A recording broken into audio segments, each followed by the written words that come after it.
Hello students, question number 4 from JEE 2023, 11th April, shift 2. The question is, let the function f is from 0 to 2 to r be defined as this, कि e की power minimum of these two functions and e to the power है greatest integer of x minus ln x for the interval x belongs to 1 to 2 and यहाँ पर for x belongs to 0 to 1 where this denote okay then the value of this integral बताना है हमें क्या आएगा।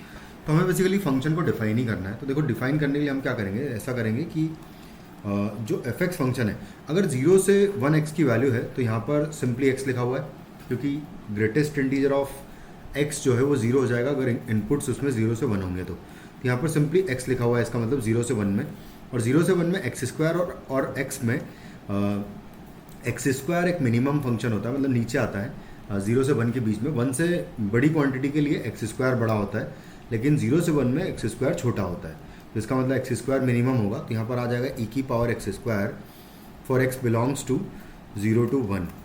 और उसके बाद फिर नेक्स्ट इसकी बात करूँ अगर मैं, तो इसकी वैल्यू 1 पर 1 हो रही है, और उसके बाद 1 से 2 तक अगर देखें तो इसकी वैल्यू 1 प्लस होगी। तो इसका जो ग्रेटेस्ट इंटीजर आ जाएगा बेसिकली वो 1 आ जाएगा, यानी कि ये ई लिखा हुआ सिंपली।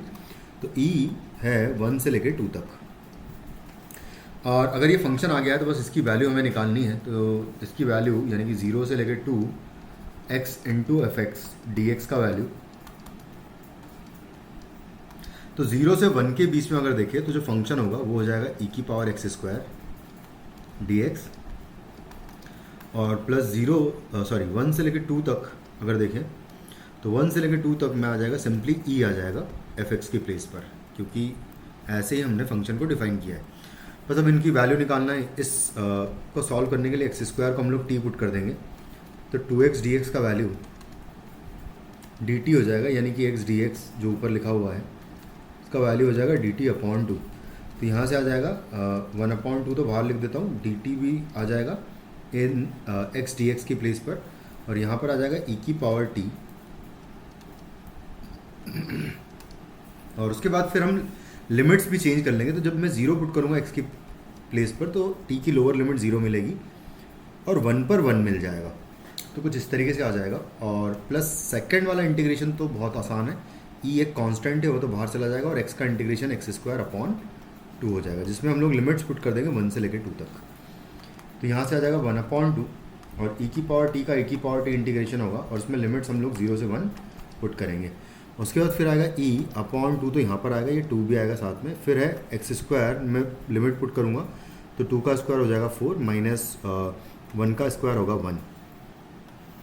बस अब इसका फाइनली वैल्यू पुट कर लेते हैं तो 1/2। अच्छा, यहाँ पर भी लिमिट्स पुट कर लेते हैं। तो जब मैं 1 पुट करूँगा तो e आ जाएगा, और माइनस जब 0 पुट करूँगा तो 1 आ जाएगा।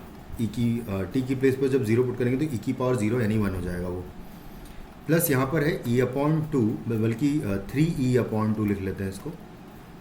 तो यहाँ से आएगा e/2 plus 3e/2 will be 2e and आएगा -1/2, ये अंदर 1 में मल्टीप्लाई होगा। तो फाइनली हमारा आंसर हो जाएगा ये। तो 2e - 1/2 is the answer. Thank you.